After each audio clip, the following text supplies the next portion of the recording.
Hey everybody, and welcome to Bits of Board, where we're talking board games, miniatures, cards, and dice. My name's Michael, and today we're checking out a game by the name of Clinic Deluxe. This is a re-release of a 2014 game, self-published by Alban Viard.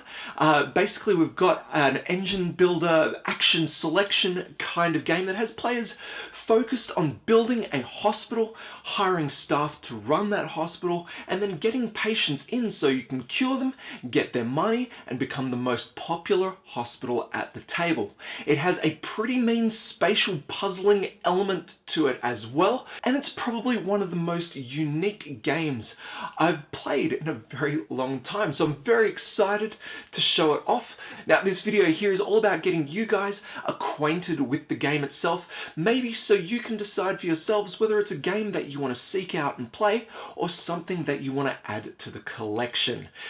That's probably enough from me here. Let's get stuck into it. First, we set up our draw bags for our doctors and our patients, putting a specific number of pieces in each bag as per the player count.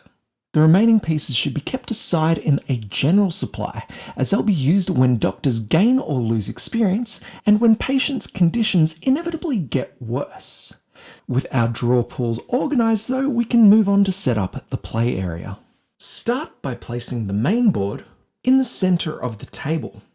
Now, the bulk of this board is split up into the 3 phases carried out each round. Basically, it doubles as a giant player aid. Here we have the action phase, the business phase, and the admin phase. And then we have the 2 tracks we'll be navigating over the course of the game, the inside track, the popularity track, and the outside track, the time spent track.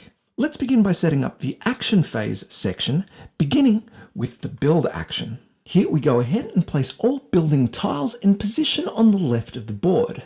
Now, building tiles come in 2 types. Modules representing room tiles for the hospital, and then general components representing the miscellaneous enhancements that can be placed. First, we have our modules organised by colour. Magenta, we have the service hubs. Orange, the treatment rooms. Pink, the supply rooms. And then blue, our special modules. Here we note our service hubs and special modules are limited during setup as per the player count, and only one of each stack can be purchased each round. To help remind players of this, stacks are situated face down with only the top token face up. Next, we place our other building components: gardens, parking tiles, entrances, helipads, and conveyors. We've also got a supply of coins and board extensions, allowing players to build up above their player boards. These are free and can be taken and placed above a player's board at any stage, with the purpose of their exclusion being to save table space. Let's go ahead and set up our higher action next. Firstly, we set up the university. Here, we're going to draw a number of doctors from our draw bag up to the player count that we're going for here. Next, after being placed, we're going to rearrange the pieces so that the higher level doctors are placed in the more expensive slots. Next, we place our nurses and orderlies based on the player count. And then we add a supply of cards. Finally, we set up the admit patients action, drawing one patient from our draw bag and placing it in the rightmost space of the appointment notebook according to which service hubs are available in-game. Then we finish off setting up our board by placing an action marker in the first action space and the round marker in the first round space. Next, player setup. Players will each take in their colour a player board, choosing to play it on either the beginner or advanced side, 3 discs, 6 action tokens, and a plus 50 popularity token. Players will place their discs on the first stage of the popularity and time taken tracks, and then in random order along the turn order track.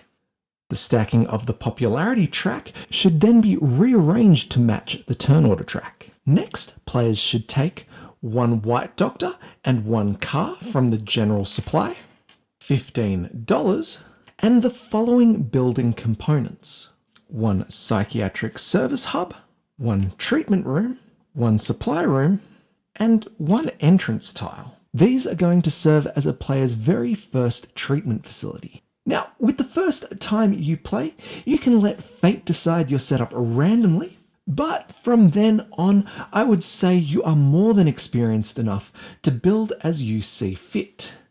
The only restriction here is that your first building's entrance must connect to the service hub. Last but not least, a number of random bonus tiles will be drawn, equal to the number of players plus one, and then players in reverse turn order will take turns taking one to customize their setup and provide a little bit of extra variance in that early game. The last unchosen bonus tile is returned to the box. A game of Clinic is played over the course of 6 rounds. Each round, players will take 3 actions before moving into the business phase, where players will treat patients and pay their running costs, and administration phase, where they will set up for the next round. After 6 rounds, final scoring takes place and the player with the highest popularity wins. Each round consists of 3 phases. The first phase is the action phase. Here players will secretly select one of their action tokens, and once all have chosen, they will reveal, with each player resolving in the order build, hire, and admit patients. In the event that 2 or more players pick the same action, they are resolved according to the turn order track. Once a player's action is resolved, the token is placed in the space below their player board, and once all players have resolved their selected action, the action tracker will advance. Once 3 sets of actions have been completed, the game progresses forward into the business phase. Now, players only have 2 copies of each action to choose from each round. Firstly, this means that an action may only be taken twice by each player each round, and secondly, this does help players gauge what action another player might take. It's not perfect information, but it's not bad, and it does allow for some interesting table talk if you're into that sort of thing. The first action resolved each round is the build action. This action allows players to purchase and place new modules and other components to improve the functionality of their hospital. Now, before we go through and detail all of these components, there are a few concepts that you need to be aware of. First thing is that a game of Clinic takes place in 3D space. When a tile is placed on the board, it has an above, a below, and 4 points of adjacency: to the north, to the south, to the east, and to the west. Diagonals in Clinic are not considered adjacent. So with adjacency in mind, there are a few restrictions in how modules and other components can be placed. Firstly, if a module is placed non-adjacent to another building, it can never be later joined to that building by another module. Instead, by placing a non-adjacent module, the player has created a new building, and this isn't necessarily a bad thing. Players will actually score more points endgame for having more buildings, but it can cause a range of logistical challenges for the player to unravel as the game goes on. Further building restrictions include being unable to place like-coloured modules adjacent to one another, being unable to place modules in obstructed areas, and finally, not being able to place modules in unsupported space. That is, there must be a module below the newly placed tile when building up tall. Now, in saying that, tiles like car parks and gardens are not actually considered modules, so they ignore the majority of these placement restrictions. When a player takes the build action, they may purchase up to 2 components to add to their hospital. Now, component costs vary depending on the level that they are built, and these are displayed next to the appropriate level on the player board. The first 3 we'll tackle as a batch. We have service hubs, treatment rooms, and supply rooms. These, together with an entrance, are the bread and butter of each player's hospital, actually allowing players to treat patients and earn some coin. Service hubs indicate what kind of treatment can be dispensed by an adjacent treatment room on the same level. There can be only one of these per level per building. The treatment room is where a doctor and patient must travel in order for treatment to occur during the business phase. To be available for use, this module must be placed both adjacent to a service hub on the same floor and a supply room. Should a player purchase a treatment room, they may purchase a supply room as well, in addition to their allotted purchases. Now, the supply room, in addition to allowing the treatment room to function, allows placement of orderlies, staff which help reduce the hospital running costs each round. Worth noting here that supply rooms are actually capable of supporting multiple treatment rooms, including those on different floors, just so long as they're adjacent. Okay, finishing off our modules, we have the following 4 special modules: the operating room, triage, the lab, and outpatient services. These each offer rule-bending abilities once built, so I'll come back to them later to give you their full rundown, but for now know that these are always of a very limited supply, so if you think you're going to want one, get in quick while you can. Modules done, we now have our remaining components. Gardens can be placed on the ground floor of your hospital or on top of a garden directly below it. These allow adjacent treatment rooms to charge an additional $2 for treatment for each garden adjacent. Noting here that this garden is not adjacent to any treatment rooms, and for it to be of any effect on the ground floor, it would have needed to be placed over here. Parking components allow for a higher density of cars to be parked in a single area, and even more if they're upgraded. These, when placed or upgraded, also provide a one-shot ability, allowing a player to relocate cars on their player board into the spaces now provided. This is important as once a car is placed, it cannot be removed unless a patient is cured or they die. Entrances mark the entry point that staff and patients will use to enter a building. These must be placed on a ground level space bordering the main grid.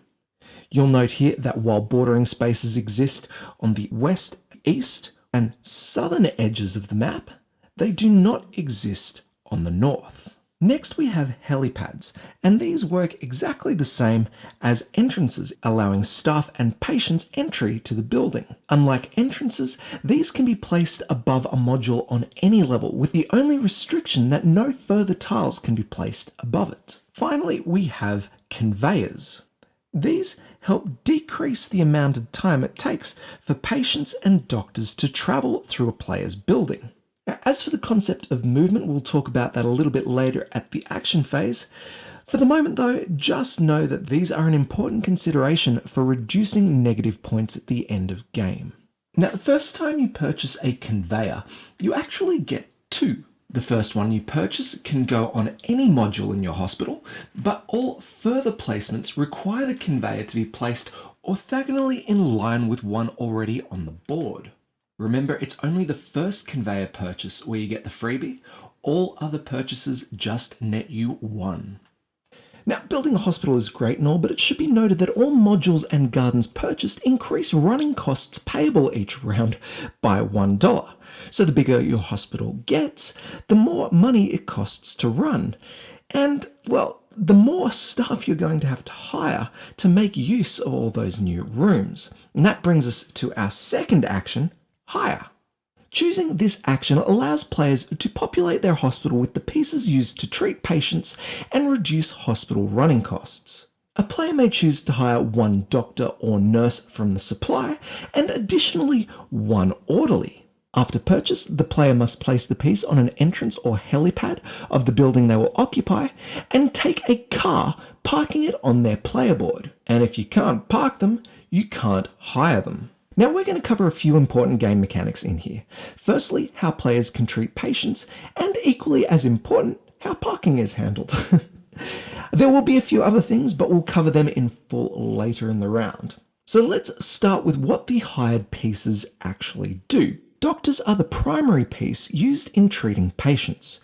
If during the business phase they're situated in a treatment room with a patient, they may be able to treat them. For a doctor to be able to treat a patient, they must be of the same level. Level 1 doctors can treat level 1 patients. Level 2 docs can treat level 2 patients. Level 3 docs can treat level 3 patients. And finally, level 4 doctors can treat level 4 patients. Now, an important thing to note here is that a doctor must not simply be of a greater level than its patient. They actually have to be the same level. And this is where nurses come into play. For each nurse that's in the same treatment room, the doctor may treat a patient as though their level is one higher or lower than their actual level. Purchasing a nurse requires the player to pay the only visible price present in the column of the current round. So in round 1, right now our top price is $1, but after a couple of purchases, this raises to $2. And if at the end of the first round not all nurses were purchased, any remaining would be removed. Now, just a quick aside. Whenever you buy a worker, just like adding tiles to your player board, you increase the running costs of the hospital. Both orderlies and nurses have a fixed cost of $1 each, with doctors ranging from $1 to $4 based on their level. Now back to it. Orderlies, our final hireable option, are one part of the solution to help deal with running costs. During the business phase, for every orderly that you have placed in a supply room, your running costs will be reduced by $3. Less money spent here means more money on building, hiring, and buying popularity, which all in all mean a better game played. In saying that though, orderlies are incredibly limited against the player count, even more so than nurses and doctors. So like the special modules themselves, you'll need to get in quick. Now, after being hired, doctors, nurses, and orderlies are placed at an entrance or helipad of the building they will begin their work. And this is a fairly important choice, as it's not easy to relocate an employee to a different building later in the game. Park a car for each hire, and you're all set. Yes, not only do you have to pay for these pieces to attend your hospital, but you must provide them a place to park.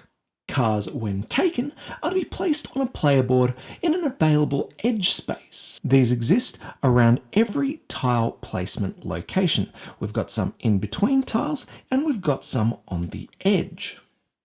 Now, for a space to be available to place a car, the full space must be available. So, as an example, we would be unable to park this car here next to the module because half of that space is taken.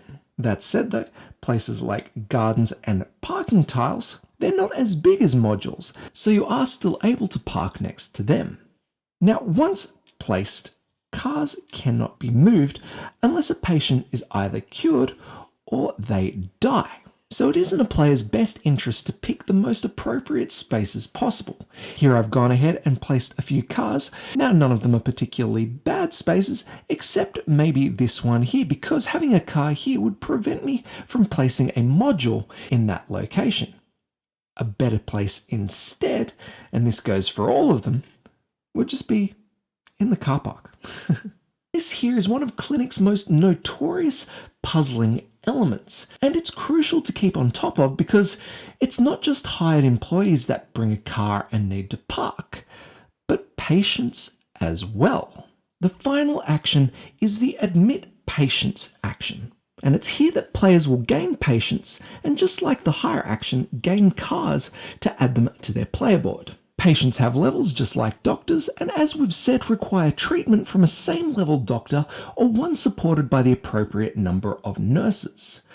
So what is the point of curing more difficult patients over the easy ones? Well, the answer is kinda obvious. They award just way more money. That aside, how do players actually take patients into their hospital?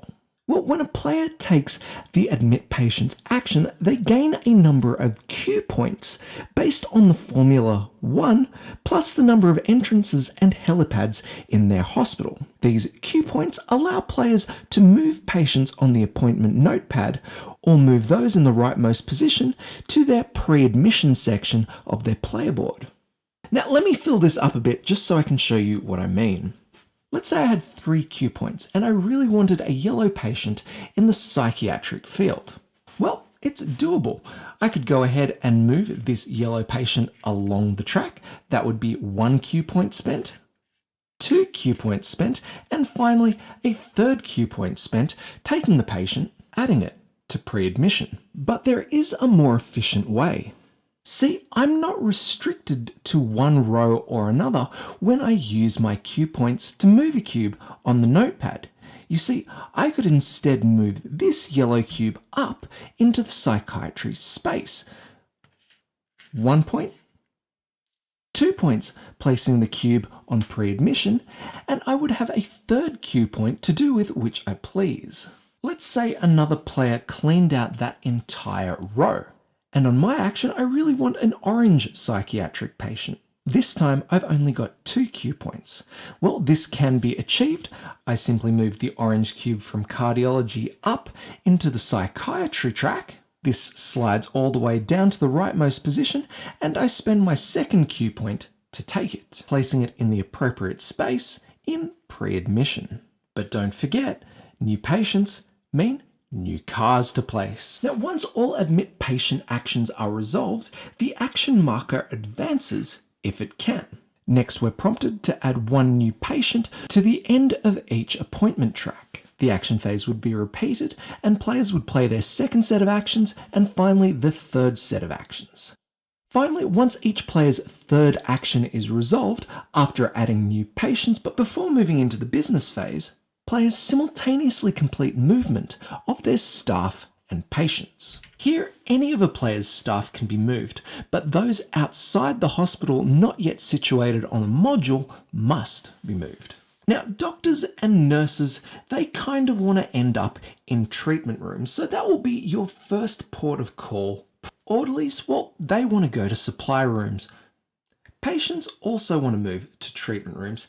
However, there are a few things to note in this. 1. Patients can only be treated in a treatment room adjacent to their matching service hub.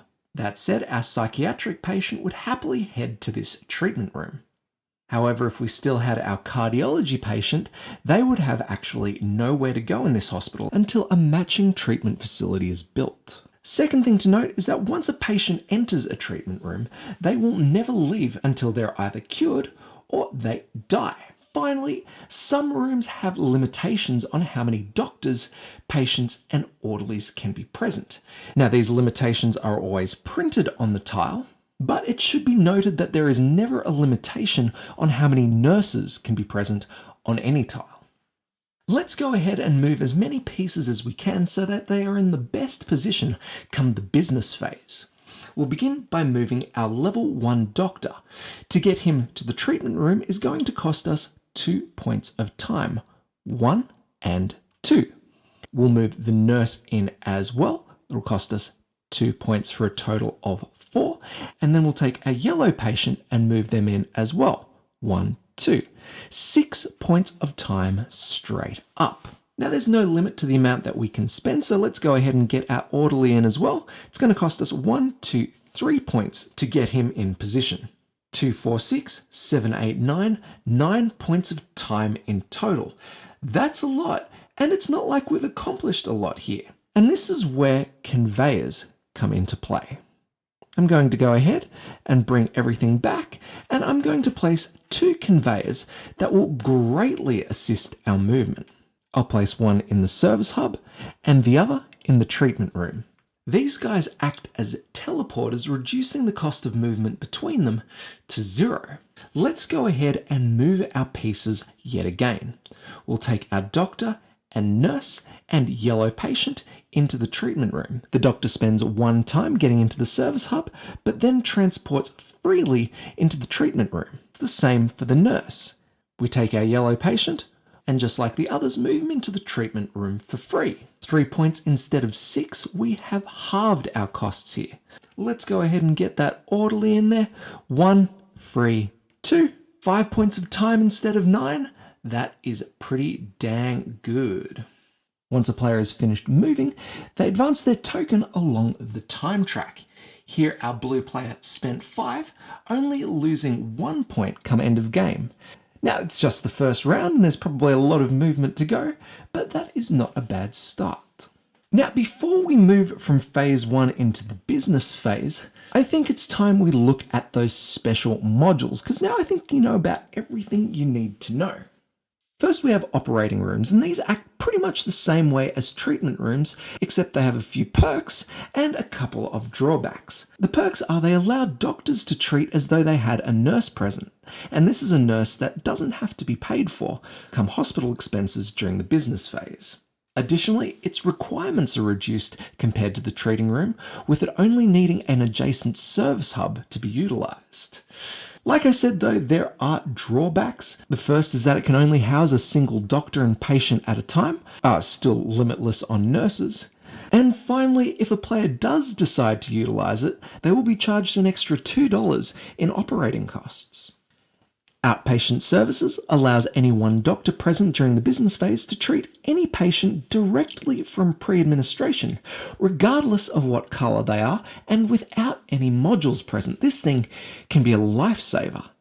The drawback is though it only awards $6 for each treatment, regardless of the colour, but it would allow you to treat a nearly dying red patient with a newly purchased level 1 doctor. Triage is the special module that allows the player to reduce the amount of time spent during the movement stage.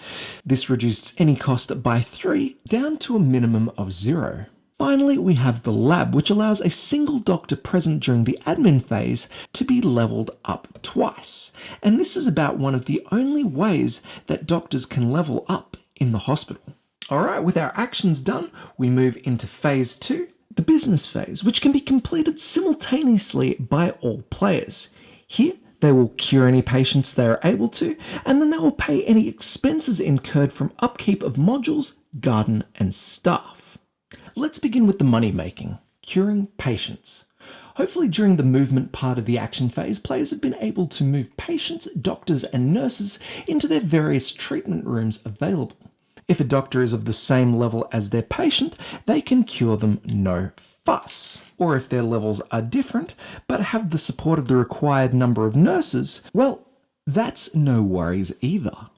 Cured patients generate money to be awarded to a player as income. Cured level 1 patients generate $8 of income. Level 2 patients generate $12 of income. Level 3 patients generate $20.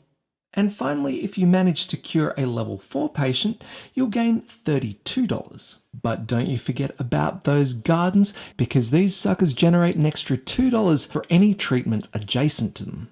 Our level 1 and level 2 patient here would usually generate us $20, but thanks to that garden, that is $24.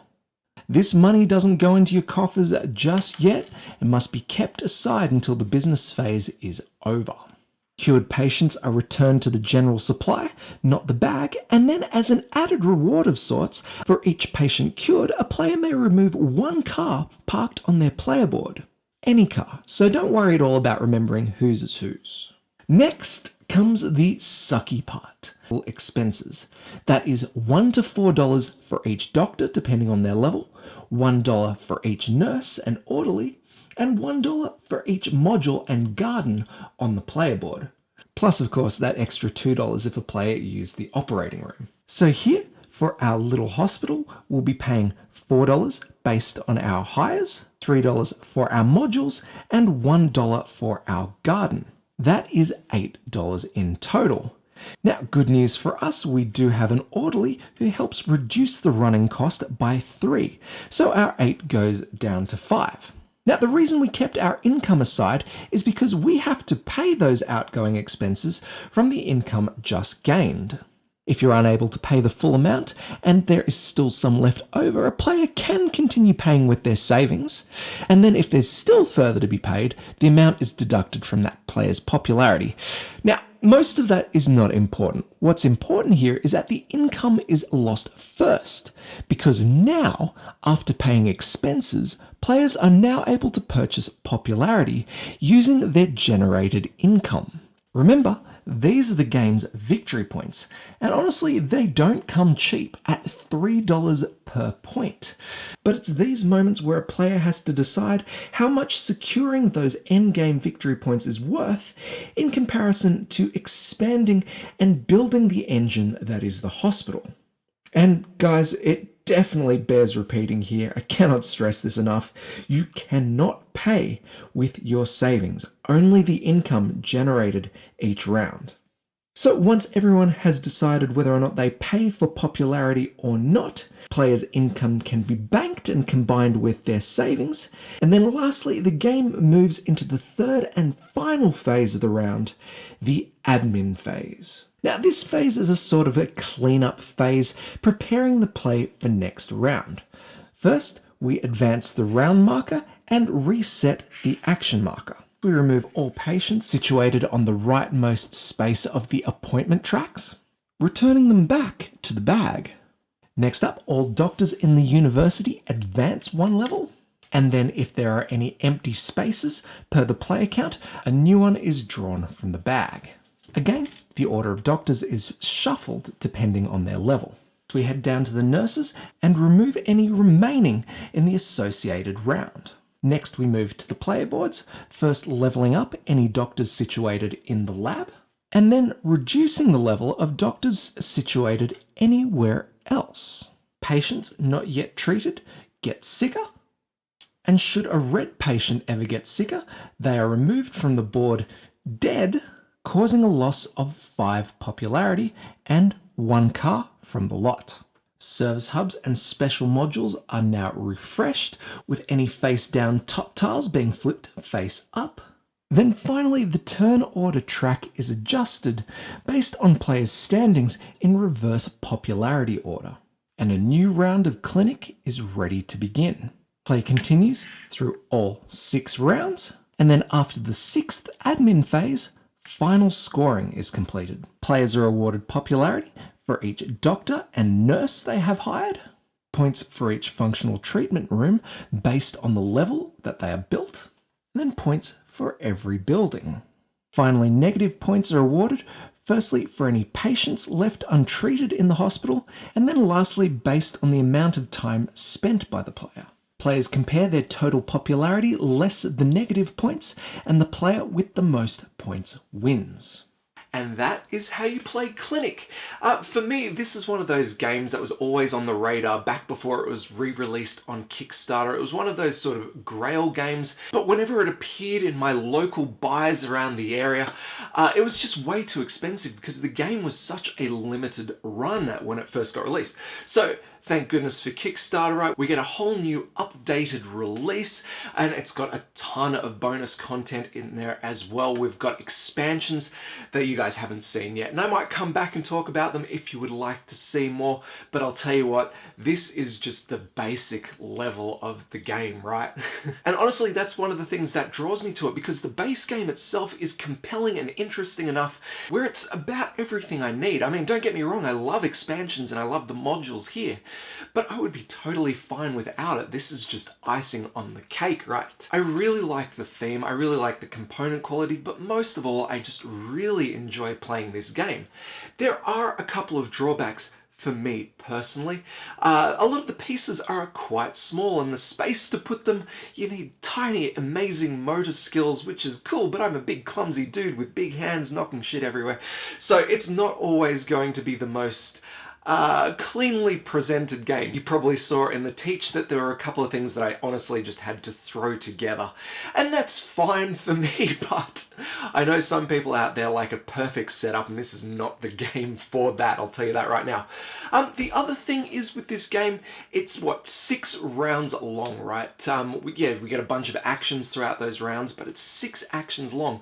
So I never feel like I get the opportunity to do everything I want to do. And I know that's kind of the standard for these action selection games or even worker placement games. They end up just leaving you wanting more come the end. But I actually think that the base game is missing some of those elements that make those 6 rounds the most compelling they could be. Because honestly, you can do everything that you can do in the first round of the game. You're not really building up to anything, you're just accomplishing much more of the same. And that's cool, and it makes for a very interesting strategic play. But if you want to feel progression and development as, you know, the manager running this hospital, you don't quite get that. You get the puzzle, you get the strategy, but for lack of a better term, there's no role play elements. Yeah. Still, an absolutely fantastic game, worthy of any collection, especially if you found that Teach interesting. Get out there, give it a play, get back to me with what you thought of it. And that is about it. Hey, if you've enjoyed the video, guys and gals, make sure you like, comment, and subscribe, and do all the things that you guys can do to keep this channel growing. But for the moment, guys and gals, we are done. So, as always, my name's Michael. This is Bits Aboard. We'll catch you next time.